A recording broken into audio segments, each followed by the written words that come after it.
తులారాశి వారికి ఈ జూన్ నెలలో గోచార ఫలితాలు ఎలా ఉన్నాయో తెలుసుకుందాం. ఈ జూన్ మాసంలో గ్రహస్థితి 15వ తారీఖు వరకు వృషభ రాశిలో సూర్యుడు సంచరిస్తున్నాడు. 16 నుండి మాసాంతం వరకు మిథున రాశిలో సంచరిస్తున్నాడు. కుజుడు 6వ తారీఖు వరకు కర్కాటకంలో సంచరిస్తున్నాడు. 7వ తారీఖు నుండి మాసాంతం వరకు సింహరాశిలో సంచరిస్తున్నాడు.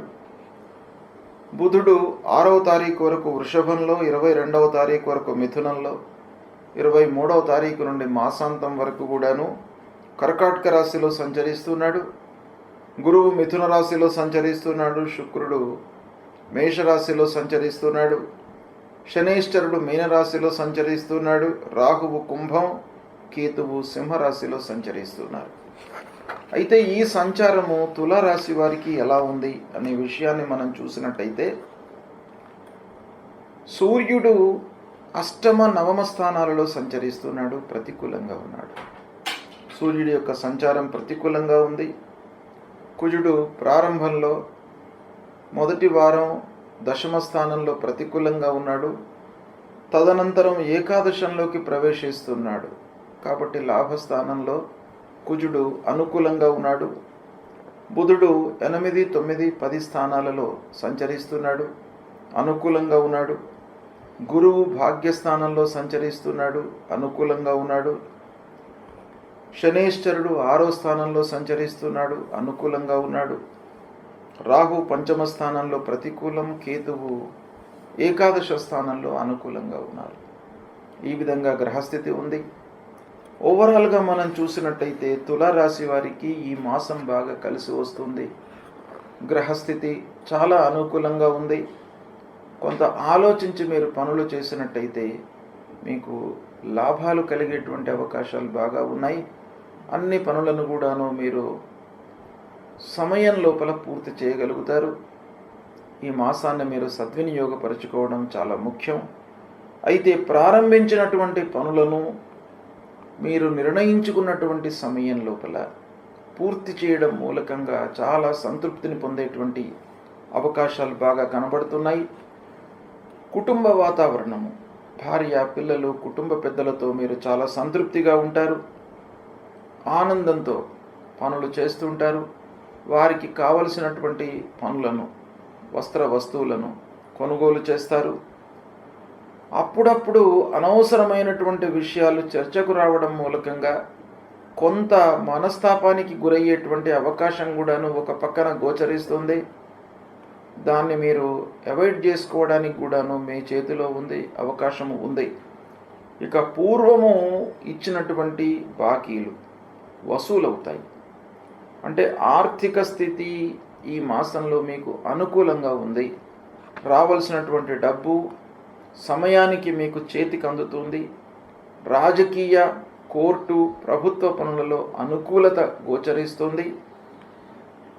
ఇక ఉద్యోగస్తులకు ఆఫీసులో తోటివారితో కొన్ని సమస్యలు ఉన్నాయి కనుక సహ ఉద్యోగులతో మీరు కొంత జాగ్రత్తగా ఉండడం మంచిది. మీరు చేసినటువంటి పనిని వాళ్ళు క్లెయిమ్ చేసుకోవడము, లేదా ఏదో రకంగా తప్పుదారిలోకి మిమ్మల్ని నెట్టడము, ఇలాంటివి సహ ఉద్యోగులతో మీకు కొన్ని ఇబ్బందులు ఎదురయ్యే అవకాశాలు ఉన్నాయి. ఏది ఏమైనప్పటికీ ఆఫీసులో ఉద్యోగస్తులకు హైయప్స్తో సత్సంబంధాలు ఉంటాయి. ఈ మాసంలో అధికారుల ఆదరణ మీకు బాగా లభిస్తుంది. సమాజంలో గౌరవ మర్యాదలను పొందుతారు. ఉన్నత స్థాయిలో ఉన్నటువంటి వారితో మీకు పరిచయాలు ఏర్పడతాయి. తద్వారా చాలా పనులు నెరవేరేటువంటి అవకాశం గోచరిస్తుంది. అన్ని విధాలుగా మీ యొక్క పనితనాన్ని గుర్తిస్తారు. ఆ గుర్తింపు లభించడం మూలకంగా ఉద్యోగస్తులకు ఆఫీసులో ప్రమోషన్లు, మంచి పనులను అప్పజెప్పడము, మీ పైన నమ్మకాన్ని నిలపడము, ఇలాంటివి మీకు మంచి జరిగే అవకాశాలు ఉన్నాయి. ఇక ఉద్యోగ ప్రయత్నంలో ఉన్నటువంటి వారికి ఉద్యోగం లభించేటువంటి అవకాశం చాలా కనబడుతుంది. ఈ మాసంలో కొత్త ఉద్యోగంలో చేరుతారు. రాబడి ప్రారంభమవుతుంది. ఆదాయము ఈ మాసంతో ప్రారంభమయ్యేటువంటి అవకాశాలు బాగా కనబడుతున్నాయి. ఇక పని భారము కొంతవరకు పెరుగుతుంది. పనిలో మీరు నిమగ్నమవుతారు.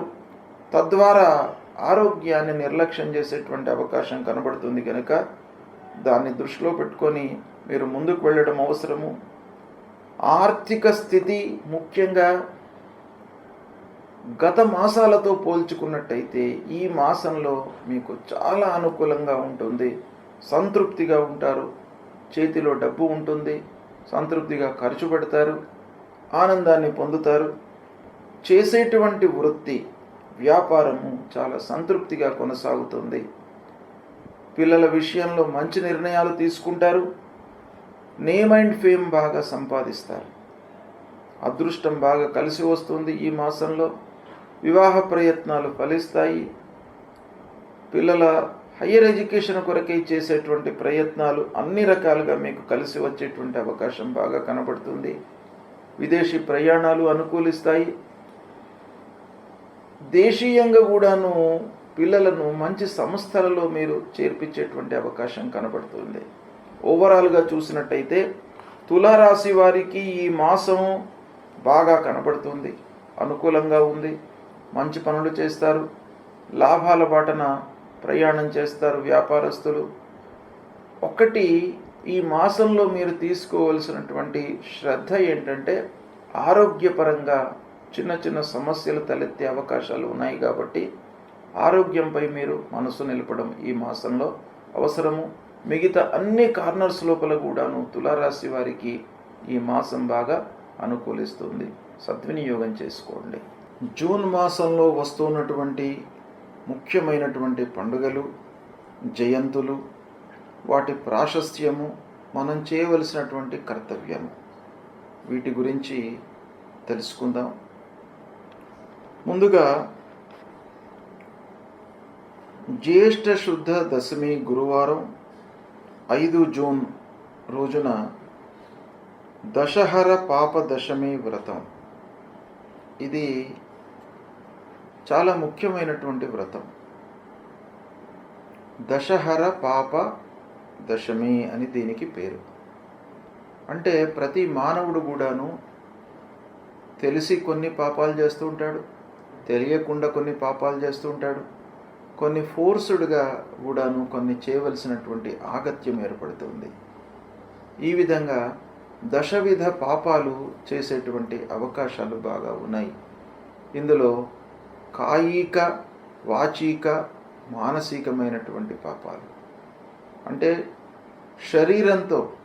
శరీరము ఇన్వాల్వ్ అయ్యి చేసేటువంటి పాపాలు కొన్ని, మాట మూలకంగా ఎదుటి వాళ్లను ఇబ్బంది పెట్టడము, తద్వారా కలిగేటువంటి పాపాలు, మనస్సు లోపల అనర్థాలను ఊహించుకొని కీడును తలపెట్టి తద్వారా వచ్చేటువంటి పాపాలు మానసికమైనటువంటి పాపాలు.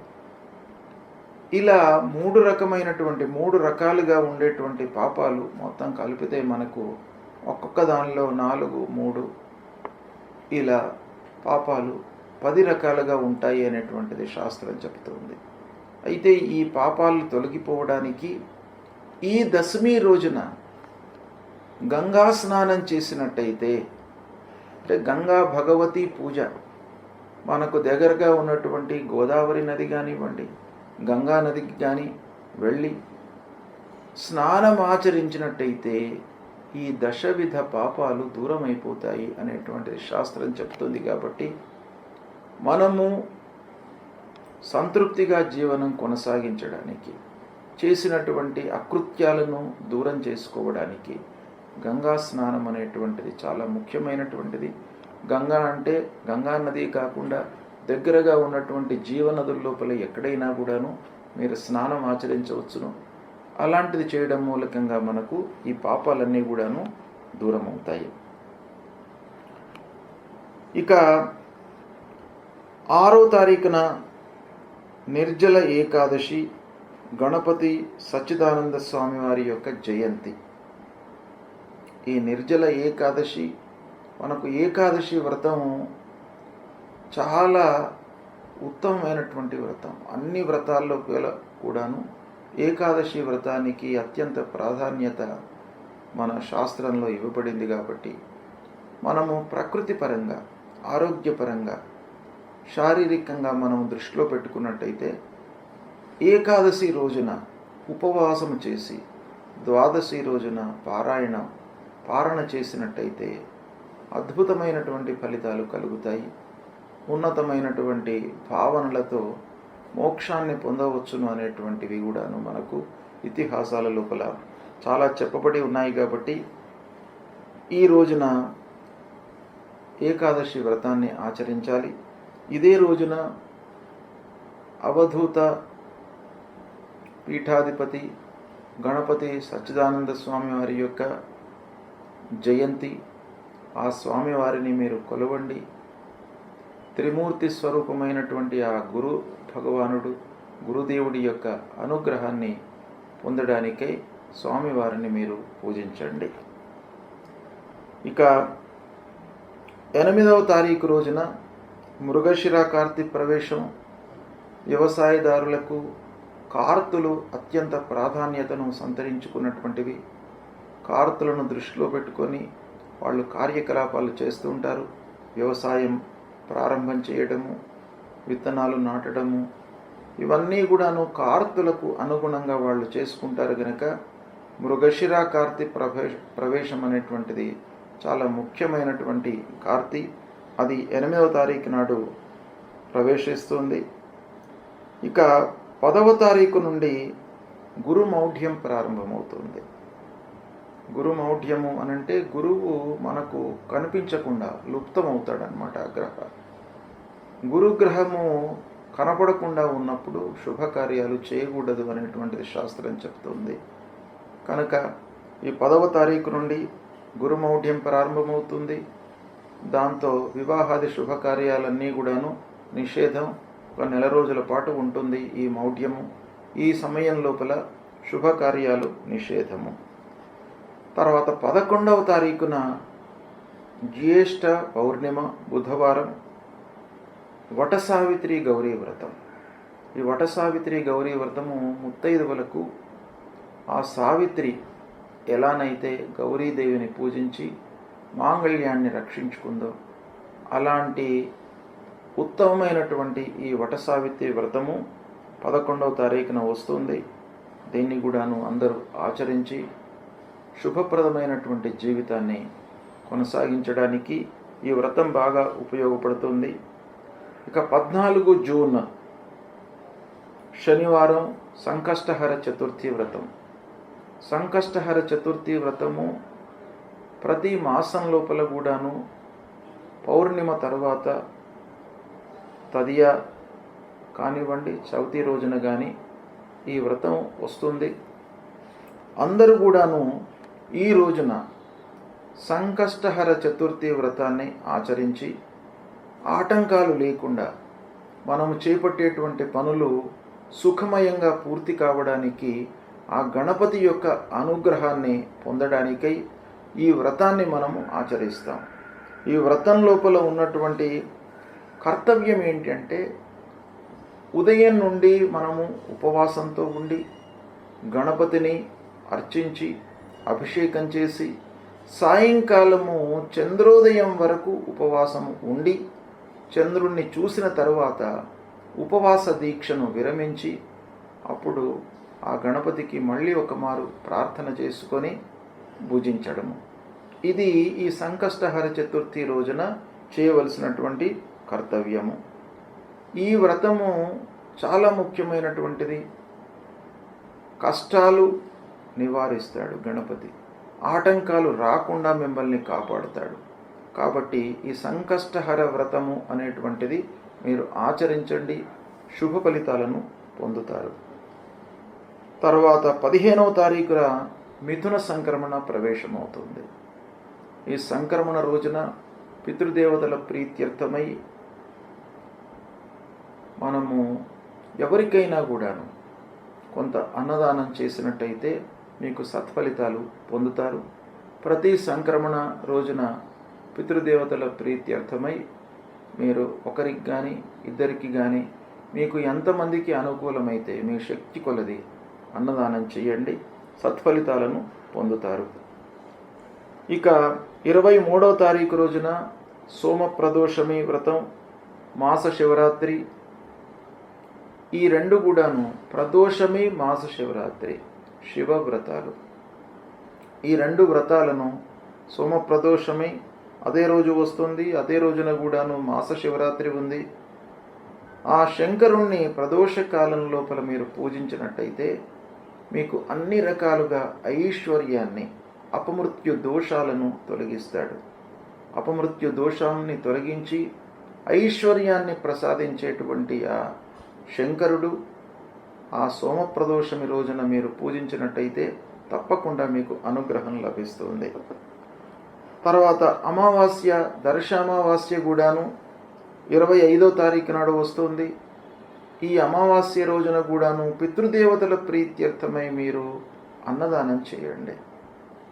ఎవరైతే నిస్సహాయులు ఉన్నారో, అంగవైకల్యంతో ఇబ్బంది పడుతున్నటువంటి వాళ్లకు మీరు కొంత అన్నదానం చేయండి. ఒకరికి ఇద్దరికి మీ శక్తి కొలది అన్నదానం చేసినట్టయితే మీ పితృదేవతల యొక్క అనుగ్రహం మీకు లభిస్తుంది. పితృదోషము ఉండకుండా ఉంటుంది. కాబట్టి ప్రతి అమావాస్య రోజున కూడాను మీరు ఈ కర్తవ్యాన్ని ఆచరించండి. ఇక 27 జూన్ జగన్నాథ స్వామి వారి యొక్క రథోత్సవము, పూరి జగన్నాథ స్వామి రథోత్సవము ప్రారంభమవుతుంది.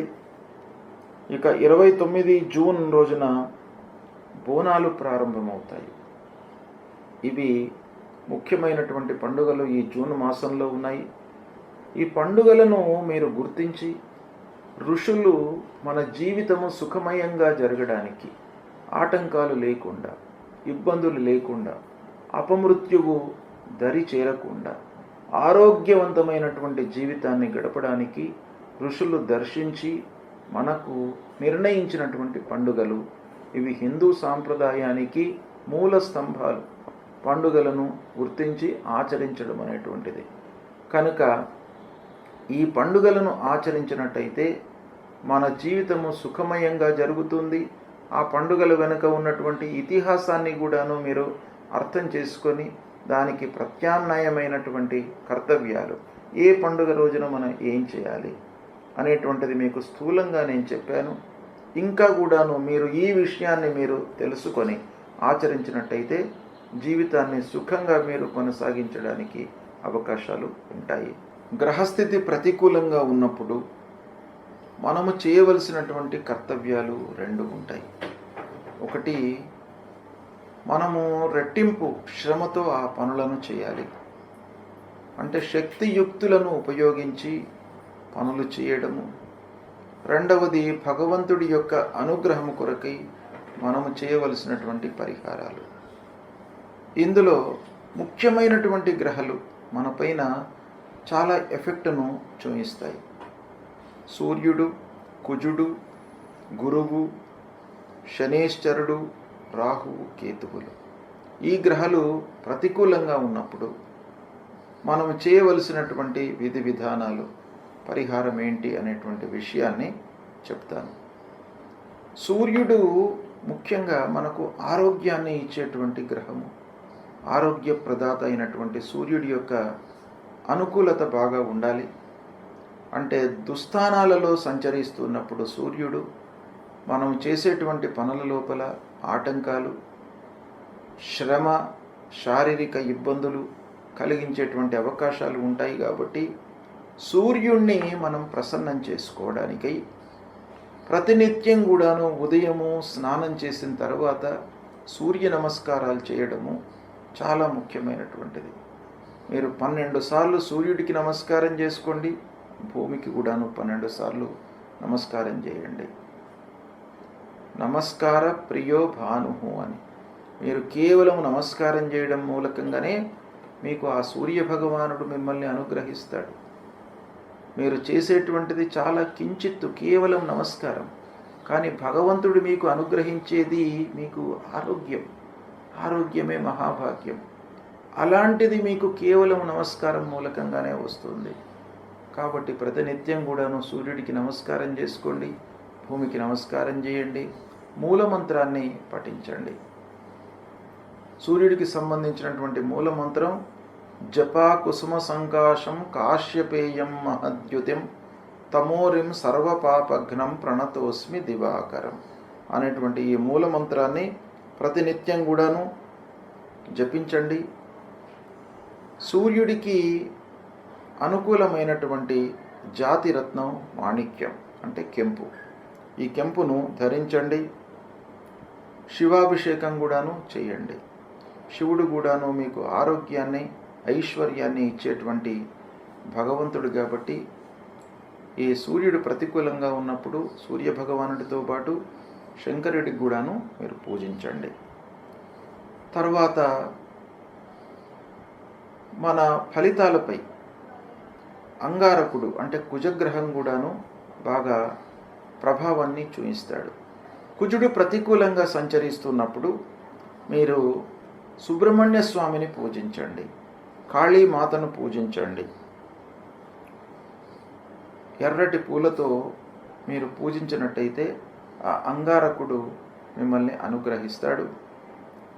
ఈ అంగారకుడు అంటే కుజుడి యొక్క ప్రభావము నిర్వీర్యం కావడానికి, తగ్గడానికి, ప్రతికూల ఫలితాలు ఉండకుండా ఉండడానికి మీరు ప్రతినిత్యం కూడాను ధరణీ గర్భసంభూతం విద్యుత్ కాంచన సన్నిభం కుమారం శక్తిహస్తంచ మంగళం ప్రణమామ్యహం అనేటువంటి ఈ మూలమంత్రాన్ని ప్రతినిత్యం కూడాను జపించండి. సుబ్రహ్మణ్య స్వామి దేవాలయానికి వెళ్ళండి. ఈ అంగారకుడికి ప్రీతికరమైనటువంటి జాతిరత్నము పగడం. పగడాన్ని ధరించండి. పగడాన్ని ధరించినట్టయితే కూడాను అంగారకుడు ప్రీతి చెంది మీకు అనవసరమైనటువంటి ఇబ్బందులు లేకుండా మిమ్మల్ని కాపాడుతాడు.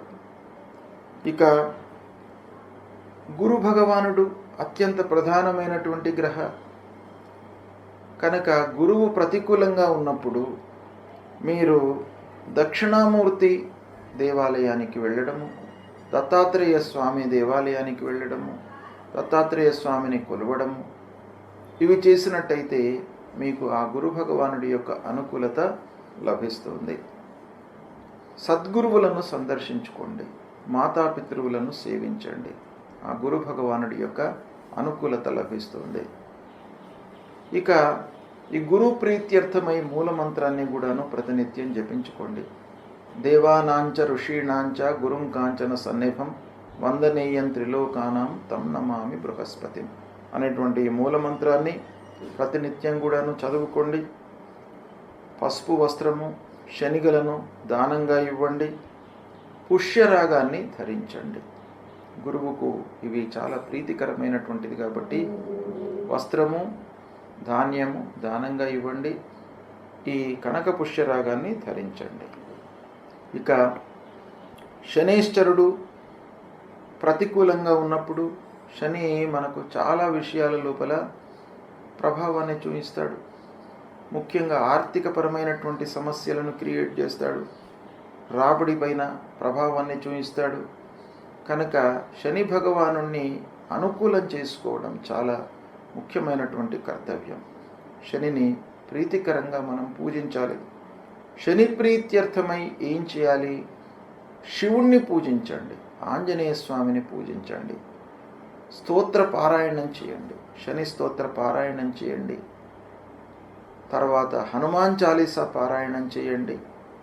ఇవి చేసినట్టయితే శని మీకు ప్రీతి చెందుతాడు. నీలాన్ని ధరించండి. నల్లని నువ్వులు, నల్లటి వస్త్రము, ఒక ఇనుప ముక్క, వీటిని దానం ఇవ్వండి. ఇక శని ప్రీత్యర్థమై మీరు నీలాంజన సమాభాసం రవిపుత్రం యమాగ్రజం ఛాయా మార్తాండ సంభూతం తం నమామి శనైశ్చరం అనేటువంటి ఈ మూలమంత్రాన్ని ప్రతినిత్యం కూడాను జపించండి. ఇక రాహువు ప్రతికూలంగా ఉన్నప్పుడు, రాహువు కూడాను ప్రధానమైనటువంటి గ్రహ, ఛాయాగ్రహము, మనపైన మానసిక శారీరక ఇబ్బందులను క్రియేట్ చేసేటువంటి గ్రహము, అనవసరమైనటువంటి భయాన్ని కల్పించేటువంటి గ్రహము, ఆందోళనలకు గురి అయ్యేటువంటి అవకాశాలు రాహువు ప్రతికూలంగా ఉన్నప్పుడు బాగా ఉంటాయి. కాబట్టి రాహువును తప్పకుండా ప్రీతికరంగా మీరు చేసుకోవాలి. ఈ రాహు ప్రీత్యర్థమై దుర్గాదేవిని పూజించండి. మినుములు దానంగా ఇవ్వండి. గోమేధికాన్ని ధరించండి. దుర్గామాత దేవాలయానికి ప్రతినిత్యం కూడా వెళ్ళినట్టయితే రాహువు ప్రీతి చెందుతాడు. రాహు మూలకంగా కలిగేటువంటి దుష్ప్రభావం దూరమవుతుంది. ప్రతినిత్యం కూడాను మూలమంత్రాన్ని జపించండి. అర్ధకాయం మహావీర్యం చంద్రాదిత్య విమర్ధనం సింహికా గర్భ సంభూతం తం రాహుం ప్రణమామ్యహం అనేటువంటి మూలమంత్రాన్ని ప్రతినిత్యం కూడాను జపించండి. ఇక కేతు ప్రతికూలంగా ఉన్నప్పుడు మీరు ఏం చేయాలి? గణపతిని పూజించండి.